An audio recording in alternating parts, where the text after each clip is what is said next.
pensamos en la resurrección, tenemos que verlo así, como lo más importante. Recuerden que Pablo, como ahora hace un momento leíamos aquí, los hermanos dirigían en la alabanza, Pablo decía, si Cristo no ha resucitado, entonces, ¿qué es nuestra fe?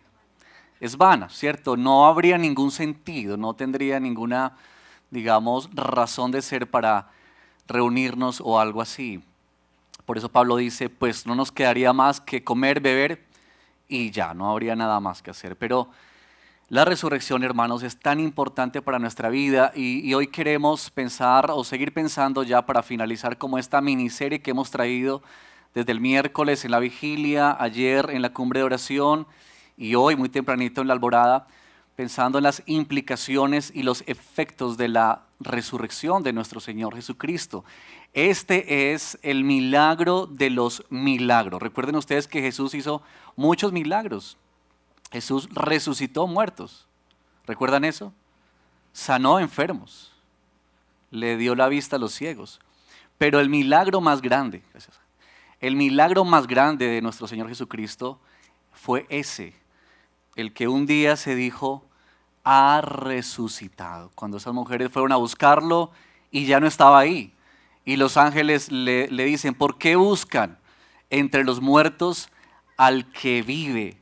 ¿Verdad? No hay otra noticia más gloriosa, no hay una noticia más trascendente en la humanidad que esta de la resurrección de nuestro Señor Jesucristo. Hoy celebramos eso, que la tumba está vacía. Alguien dijo que la piedra que guardaba la tumba de Jesús fue movida no para que Jesús saliera, él no necesitaba que la piedra fuera movida para salir, pero más bien esa piedra fue movida para que el mundo entrara ahí y pudiera constatar que Él está vivo, que Él está vivo. Esa es, hermanos, el fundamento, lo que sostiene nuestra fe. Él vive, Él es nuestro Señor. Tú y yo adoramos a un Dios que es vivo y verdadero. Y su palabra sí lo atestigua en muchas partes. Hay muchos textos bíblicos, no solamente en los evangelios, pero en las cartas de Pablo y los demás apóstoles, hablándonos en referencia a esa realidad. Bueno, yo quiero invitarles hoy a considerar uno de los privilegios que tú y yo hemos recibido, que hemos obtenido por la gracia y la misericordia del Señor en su vida, muerte y resurrección. Para nosotros, esta semana hemos visto algunas cosas de esas, como por ejemplo, si ustedes recuerdan, los que han estado siguiendo esta serie, vimos sobre la expiación, vimos sobre la propiciación, sobre la justificación y la redención. Todo eso es lo que el Señor ha logrado para nosotros en su gloria, en su obra. Pero pensemos un poco más también en los efectos de eso, las implicaciones de la resurrección, porque, hermanos, no queremos quedarnos simplemente como un acto histórico. Yo no sé si ustedes vieron las películas de Jesús y de Moisés y de todos los personajes de Semana Santa, ¿sí las vieron? Yo crecí viendo esas películas. Pero saben que tristemente, para muchas personas, ese apenas es un evento histórico. Es algo bonito, qué interesante ver cómo se abrió el mar en dos, qué triste ver a Jesús ahí muriendo en esa cruz, pero se acaba el domingo y se apaga el televisor y arranca otra vez la vida. Es decir, no hay ninguna implicación para las personas, pero tú y yo que hemos creído en Cristo, si tú has creído en Cristo Jesús como Señor y Salvador, entonces no es apenas un dato histórico, tiene que ver mucho con tu vida y con la mía. Así que te invito a que por favor abras tu Biblia en la carta a los Romanos, capítulo 8, verso 18, y vamos a leer esta porción bíblica hasta el verso 25 para apreciar esto tan glorioso como hemos mencionado, que la resurrección del Señor, como también hemos leído en 1 Corintios 15, asegura también para nosotros esta verdad inamovible que no perece, y que la encontramos aquí en la palabra del Señor. Romanos capítulo 8, verso 18, va a pedirte que te pongas en pie, vamos a leer juntos esta palabra del Señor.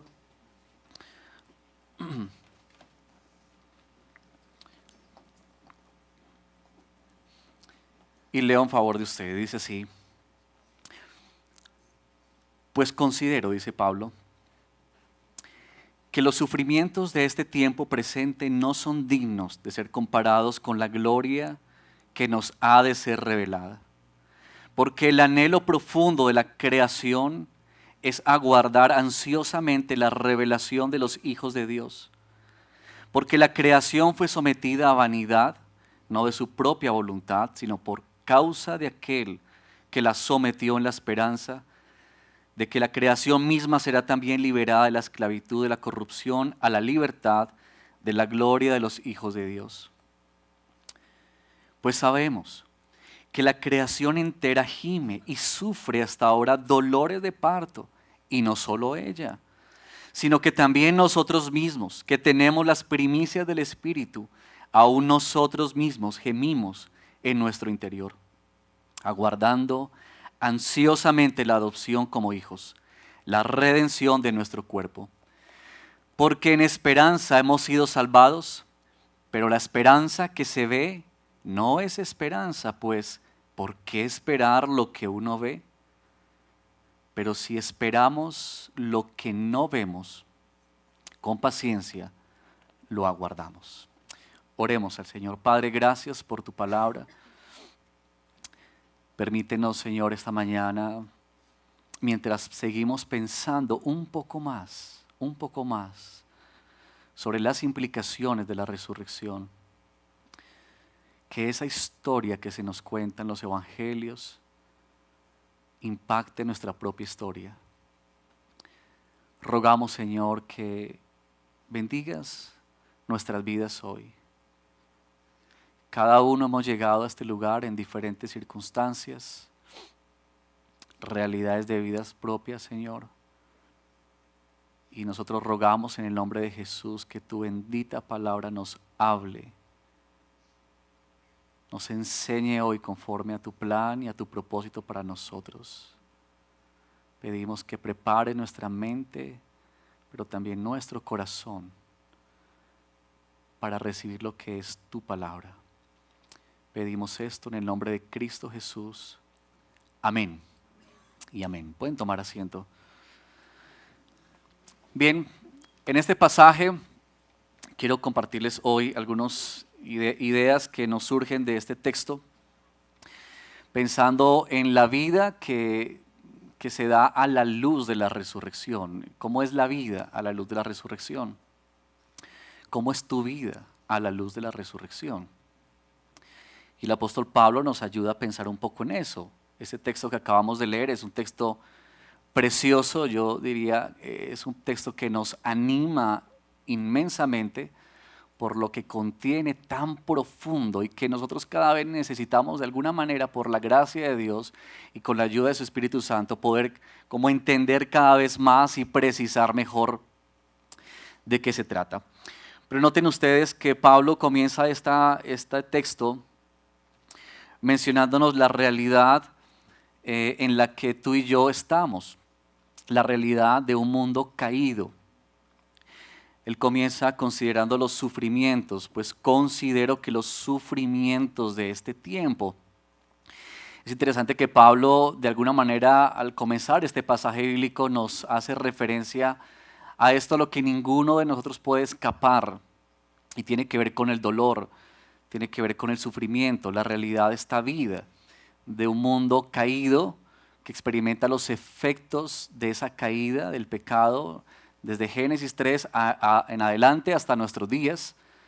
Y cómo es que esa realidad tiene una implicación o un impacto para nosotros. Es como que la Escritura de ninguna manera pretende como eliminar esa realidad de la vida de cada uno de nosotros y con la que de alguna manera, tarde que temprano, terminamos enfrentando, terminamos experimentando. Noten ustedes que la Biblia de principio a fin nos deja apreciar justamente nuestra fragilidad, nuestra vulnerabilidad. Es como que Dios de ninguna manera quiere editar esa parte y por el contrario, Él quiere, guiando a los autores bíblicos, a enseñarnos la realidad y la verdad sobre eso. Y por eso Pablo aquí no ignora ni quiere como esquivar el tema, como cuando a veces nosotros queremos esquivar ciertos temas que no nos gusta hablar, ¿cierto? Como que hay ciertos temas que a ti y a mí no nos gusta mencionar o no nos gusta profundizar. Pero Pablo es como que lo pone sobre la mesa, lo trae para nosotros cuando leemos estas cartas. Y él nos dice, esa es la realidad. Y él no quiere de ninguna manera ocultarlo. De hecho, queridos, una de las tragedias más grandes en el círculo religioso es cuando se le dice a la gente que cuando venga Cristo, entonces todos sus problemas serán solucionados. ¿Han escuchado eso? Esa idea errónea y equivocada que causa tanto daño en medio de las personas, haciéndole creer que si yo recibo a Jesús, si estoy con Jesús, entonces mi vida será totalmente diferente.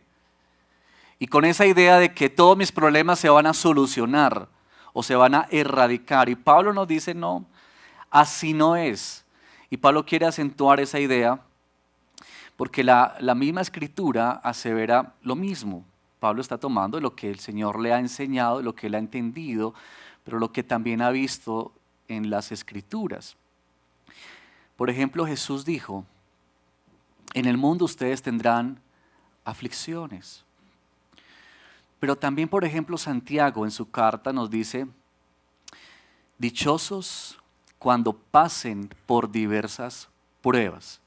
Y noten, Santiago dice, cuando pasen.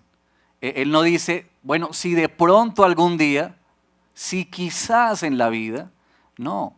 Cuando pases, Santiago está diciendo, la verdad es que tarde que temprano vamos a experimentar esa realidad de vida.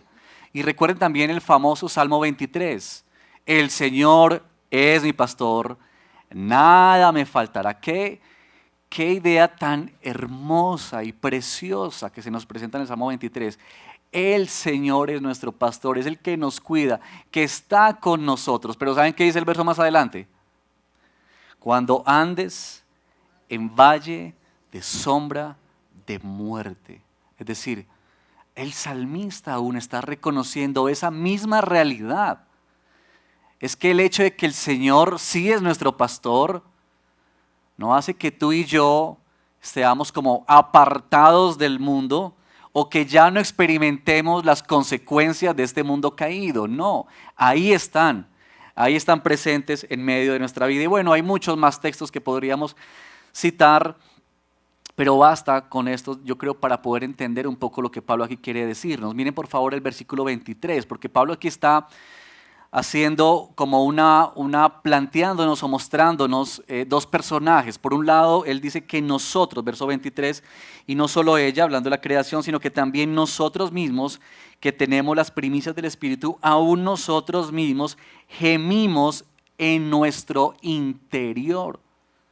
Si Pablo está diciendo que nuestras angustias, nuestros dolores llegan a ser en ocasiones a este punto, casi de gemir, de sentir un dolor que es profundo en las entrañas. ¿Alguna vez has sentido un dolor así? El miércoles que estuvimos aquí en la vigilia, hubo un momento para compartir sobre nuestras angustias. Y los que estaban aquí de pronto recordarán un momento muy impactante ese, ver momentos de dolor profundo. Es decir, y tú podrías pensar en eso, ¿no? ¿Cuál es el momento en tu vida que tú dices, me ha hecho casi gemir desde adentro? Que tú sientes que hay un dolor aquí en lo profundo de tu ser, de tu vida. Quizá tú puedes recordar eso. Quizá tú estás aquí hoy experimentando eso. Y Pablo dice, este dolor se compara como al de dolores de parto. Dolores de parto, grandes dolores que afligen, que angustian. Y Pablo dice, aquí hay dos personajes, nosotros sufrimos Tú y yo gemimos en ese sentido, pero también Pablo dice, la misma creación gime, así. Miren por favor conmigo el verso ahí 19, porque el anhelo profundo de la creación es aguardar ansiosamente la revelación de los hijos de Dios, porque la creación misma fue sometida a vanidad, no de su propia voluntad, sino por causa de aquel que la sometió en la esperanza, de que la creación misma, verso 21, será también liberada de la esclavitud, de la corrupción a la libertad de la gloria de los hijos de Dios. Es decir, aquí hay dos personajes, estamos nosotros, y Pablo dice también la misma creación está gimiendo con esos mismos dolores. La misma creación fue sometida a esa vanidad por causa del pecado, desde Génesis 3, como ya hemos visto en otros momentos. Pero todo lo que experimenta la creación, todo lo que vemos tú y yo en noticias y situaciones de una forma u otra, están mostrando, están reflejando esto que Pablo está queriendo decirnos aquí. La misma creación gime con dolor de parto. Todo lo que ocurre, los desequilibrios que hay ambientales y demás cosas, son la muestra justamente de eso. Hay un efecto del pecado que está pasando factura y que genera dolor y genera sufrimiento. Miren ustedes estos días cómo está agitado nuestro mundo, ¿verdad? Y no solamente por las guerras que vemos, que son, digamos, más conocidas, porque lastimosamente nuestros pueblos viven violencia y guerras en toda la historia.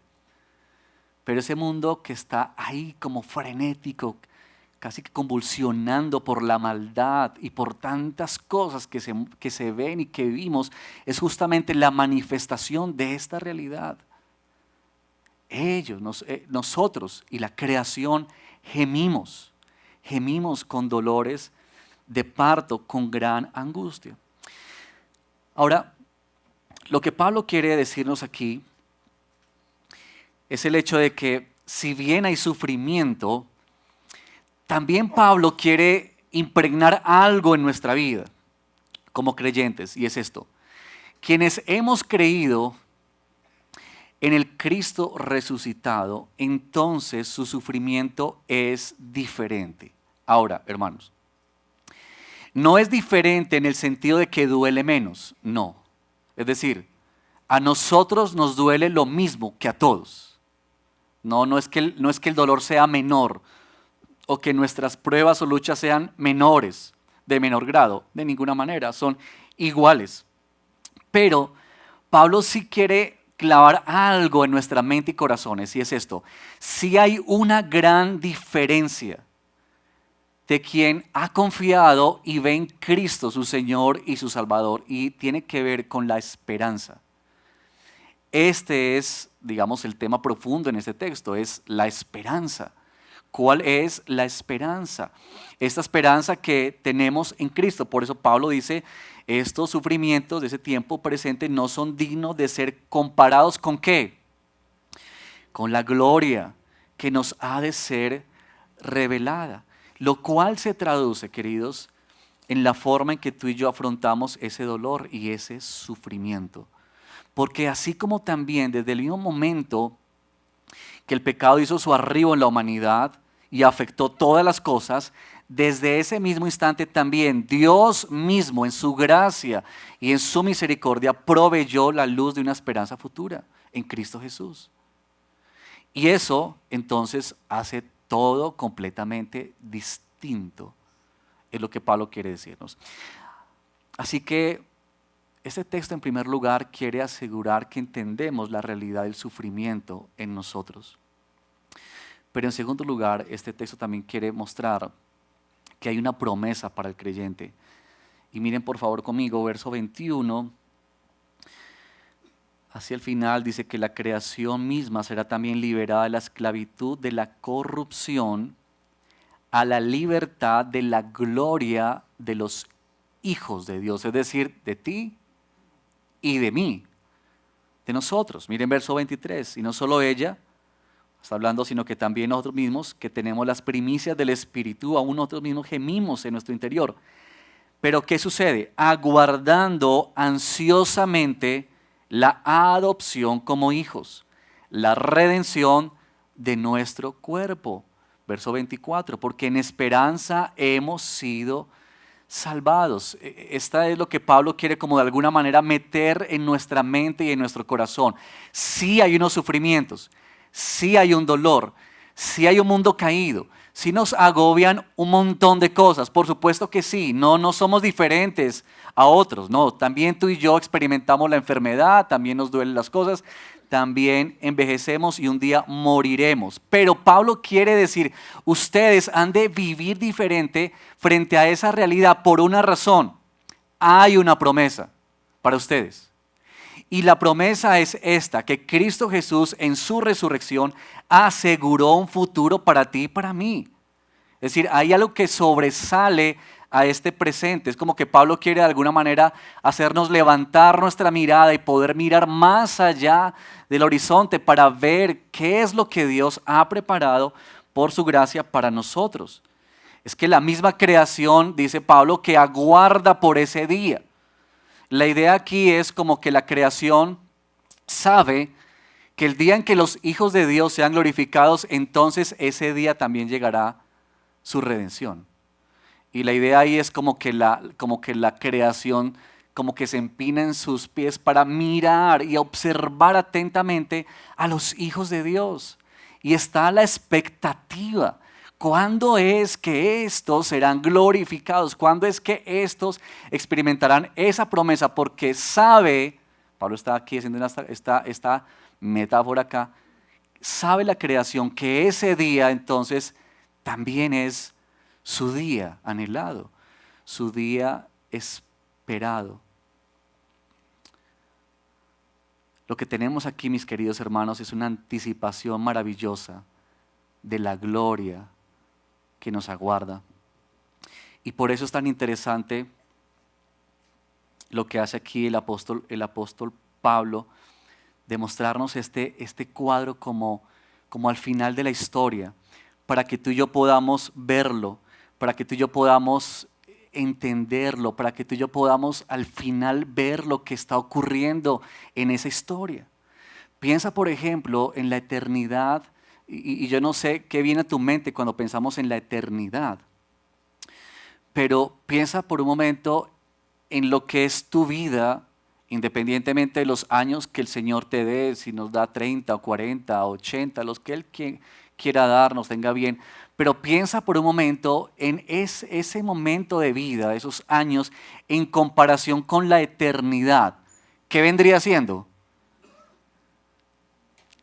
¿Qué vendría siendo eso?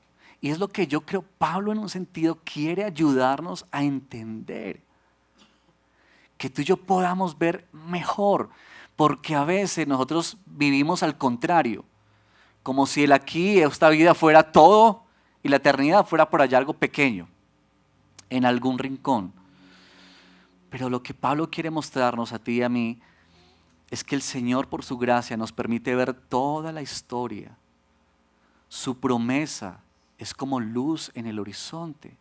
Es como descanso en medio de la noche. El salmista dice en el Salmo 130 que Él aguarda en el Señor, así como el centinela aguarda la mañana.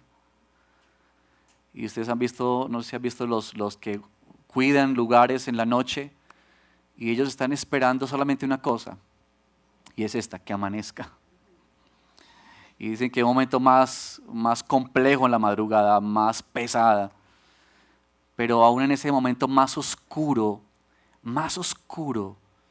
más difícil de sobrellevar, hay una verdad que esa persona sabe va a llegar. Él no está pensando si quizá amanece, no, él tiene la certeza en su corazón de que va a amanecer. Y por eso el salmista dice en el Salmo 130 que él aguarda así. Así es que él espera, con esa certidumbre, con esa seguridad en su corazón. Así que esta es una certeza, mis queridos, inamovible, que nada ni nadie la puede arrebatar y que es cierta porque Dios es fiel en cumplir su palabra. Ahora noten ustedes aquí que Pablo nos ha introducido en dos ideas. Una idea es el sufrimiento, el dolor, la realidad para nosotros. Pero por otro lado, Pablo nos ha insertado otra idea en este texto que tiene que ver con esa gloria futura, con esa esperanza hacia el final, con esa promesa que Dios nos hace.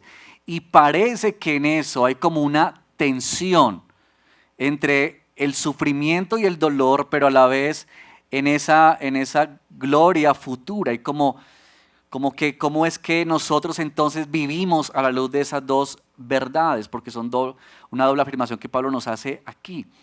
Yo quiero mostrarte, en tercer lugar y último lugar de este sermón, cómo es que el apóstol Pablo nos llama a esperar como creyentes en medio de esa tensión. Eso genera una tensión. Así que aprecia lo siguiente, hay unos errores en los que podemos caer cuando pensamos en eso, es decir, cómo vivimos tú y yo aquí y en el ahora.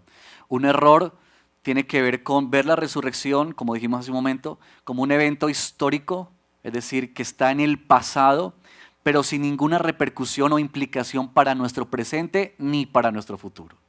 Espero que quienes estemos aquí, la mayoría no hayamos caído en ese error. Pero si es tu caso, yo quisiera animarte a que tú puedas considerar seriamente la realidad de esta resurrección, no como un dato histórico, sino como la verdad del único Dios que es vivo y verdadero. Hay otro error también en el que podemos caer y es este: vivir con la mirada solo aquí en el presente, como si el cielo, que fuera una verdad muy linda, muy bonita, pero que está por allá en algún rincón del futuro. Es decir, que sí es cierto esto de que seremos salvos y qué maravilla, qué bonito, pero como que eso es algo para allá, la eternidad. Mientras tanto, aquí miramos cómo sobrevivimos. Ese es un error, porque es desconectar la realidad del futuro con nuestro presente. Es como que esta verdad del Cristo resucitado no tiene que ver con nosotros hoy. Y es todo lo contrario a lo que Pablo está queriendo decirnos. Pero hay un tercer error también al considerar esa espera de la que nos habla el apóstol Pablo en estos versos. Y es ignorar el presente. Es como quien quiere escaparse, quien quiere huir. Y sí, la palabra del Señor dice que Él ama, ¿cierto?, a los que aman su venida. Y es cierto que tú y yo debemos aguardar cada día con mucha esperanza, con mucha expectativa, esa venida de nuestro Señor, ese regreso de Él. Pero cuidarnos de no pensar simplemente que queremos huir o escapar de este presente. Es como que nada importa aquí, nada interesa, y eso tampoco es correcto por una razón.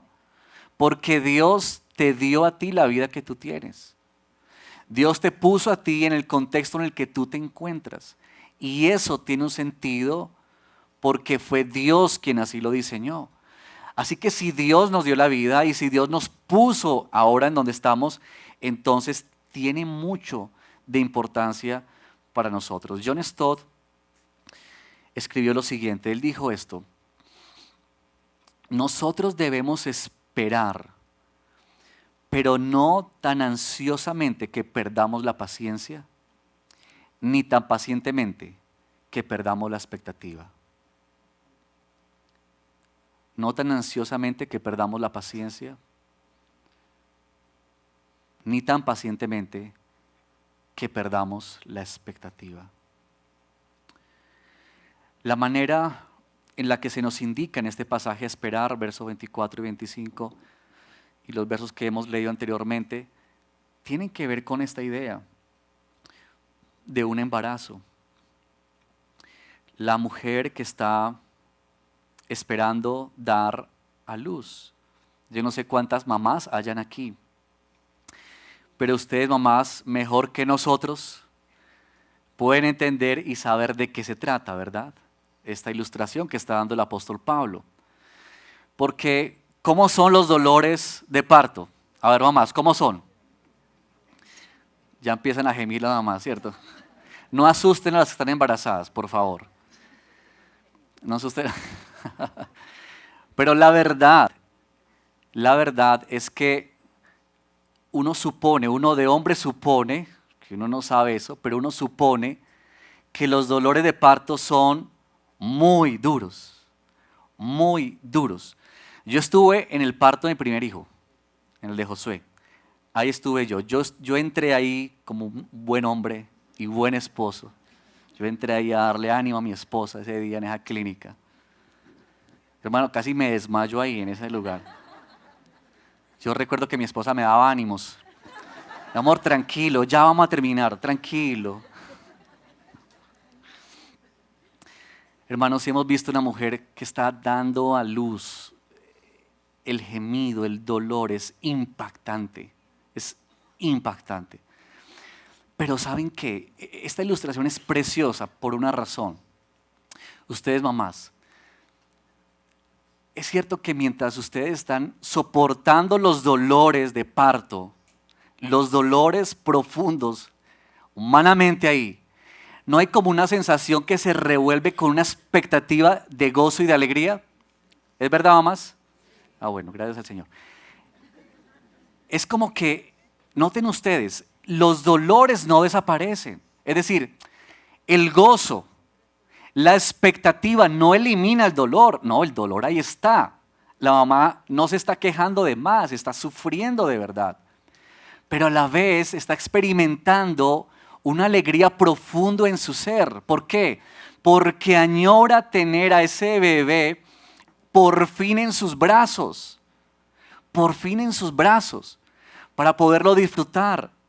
Para poder conocerlo 9 meses ahí con la expectativa. Pero ahí está. Y noten ustedes que esas dos verdades en esa ilustración están juntas. Una no quita la otra. Están las dos. Y yo creo que es en ese sentido que el apóstol Pablo nos quiere hacer pensar. Miren que en Juan capítulo 16, verso 21, Jesús usó la misma ilustración. Y Jesús dijo lo siguiente: cuando la mujer está para dar a luz, tiene aflicción, porque ha llegado su hora. Pero cuando da a luz al niño, ya no se acuerda de la angustia. ¿Por qué? Escucha esto. Por la alegría de que un niño haya nacido en el mundo. ¿Cómo les parece las palabras de Jesús? Preciosas, ¿no? Es decir, sí, por supuesto. Por supuesto. Es que cuando el bebé está en brazos, es como que los dolores, ¿qué pasa? Se van. Ya no se acuerda. Ahora viene el gozo. Ahora viene la alegría. Ahora se disfruta. Ha quedado atrás el sufrimiento y ha quedado atrás el dolor. Así que Pablo quiere hacernos pensar en ese sentido. Que tú y yo podamos caminar así mientras andamos por este mundo. Sí, por supuesto, hay dolor, sí, hay sufrimiento, claro que sí, pero a la vez, recuerda esto siempre, hay un gozo que debe llenar nuestro corazón. Hay una expectativa que debe inundar nuestro ser y es esta: nuestro Señor nos ha prometido una gloria futura. Y eso es maravilloso. Yo les decía a los hermanos la Alborada les hacía un ejercicio. Piensen que ustedes son millonarios. Millonarios. ¿Ya pensaron en eso? Ya están contentos, ¿cierto? Ahora piensen que ustedes pueden ir a cualquier lugar del universo. Es decir, usted tiene tanta plata que hasta la luna se puede ir. Pero piense usted, ¿a dónde se iría? ¿A dónde te irías tú? Es decir, tú dices, el lugar más soñado para ti, ¿cuál es? Y que no tienes ningún obstáculo económico, ni de salud, ni de nada para ir. Así que tú estás pensando en ese lugar. ¿Ya lo pensaste? ¿Ya lo pensaron? Bueno, piensa ahora esto. Piensa que la promesa de nuestro Señor es 1000, o podríamos decir millones de veces mejor que ese lugar. Y les digo una cosa, no es solamente por el hecho, como dice Apocalipsis, de que tú y yo veremos calles de oro y mar de cristal. No es solamente por eso. No es apenas porque, como dice también Apocalipsis, ya no habrá llanto, ni dolor, ni tristeza, ni enfermedad, ni escasez, ni nada de esas cosas. Sí, anhelamos eso, por supuesto, Y estaremos felices por la misericordia del Señor, por experimentar una vida así. Pero ¿sabes qué? Esa no es la gloria futura mayor. ¿Sabes cuál es? Es que tú y yo estaremos en la presencia de nuestro Señor. Tú y yo estaremos en la presencia del Rey de Reyes y Señor de Señores. Es que le podremos ver cara a cara. Es que estaremos con Él por la eternidad. Ese es nuestro mayor galardón. Esa es nuestra esperanza. Ese es nuestro gozo, hermano. Así que el Señor nos ayude a vivir de esa manera. Pero también tenemos que decir, queridos, que esta esperanza le da luz y le da sentido a nuestro presente. Es decir, que el Cristo resucitado se manifiesta también en nuestras realidades presentes. ¿Recuerdan ustedes a los hombres que iban camino a Maús y que el Señor les salió al encuentro? Bien, así Él lo ha hecho con nosotros. No es que estamos esperando apenas que todo termine, no. Es que Dios quiere, escúchame esto por favor, Dios quiere que tú hoy experimentes la gloria que tú y yo ya tenemos en Cristo Jesús. Por supuesto en parte, pero que tú y yo desde ahora, podemos disfrutar y experimentar esos efectos de la obra de Cristo en nuestra vida. Así que el poder de la resurrección nos permite confrontar nuestras profundas emociones, nuestro dolor, recibirlo, llevarlo, lidiar con él. Y es que en ese proceso el Señor está con nosotros. Es Él quien nos hace permanecer firmes hasta el final. Es Él quien está usando eso para transformar nuestra vida. Así que tú y yo sí podemos experimentar ya, ahora mismo, ese poder de esa resurrección a Cristo nuestro Señor. Al ser sus discípulos que estamos creciendo en madurez, en entendimiento, en fe, en sometimiento, en humillación a nuestro Señor para la gloria únicamente de Él. Es que Dios quiere que tú y yo vivamos nuestra vida, lo que tú y yo somos, lo que hacemos, donde trabajamos, en el lugar donde nos encontramos, haciendo lo que Dios ha querido que tú y yo hagamos. Es que Dios quiere que tú y yo en esta vida experimentemos esa verdad. Es que no es solamente, queridos, un dato histórico. No es algo solamente teórico para decir, mi fe se fundamenta sobre ese hecho. No, es que tenemos que pensar en cómo es que esa verdad trasciende, atraviesa tu vida, tu corazón y todo lo que tú haces y todo lo que tú eres. Eso es lo que el Señor quiere para ti y quiere para mí. Hay tanto que el Señor nos ha entregado. Miren, por ejemplo, conmigo ahí en Efesios capítulo 1, verso 3. Con esto vamos terminando. En Efesios capítulo 1, verso 3.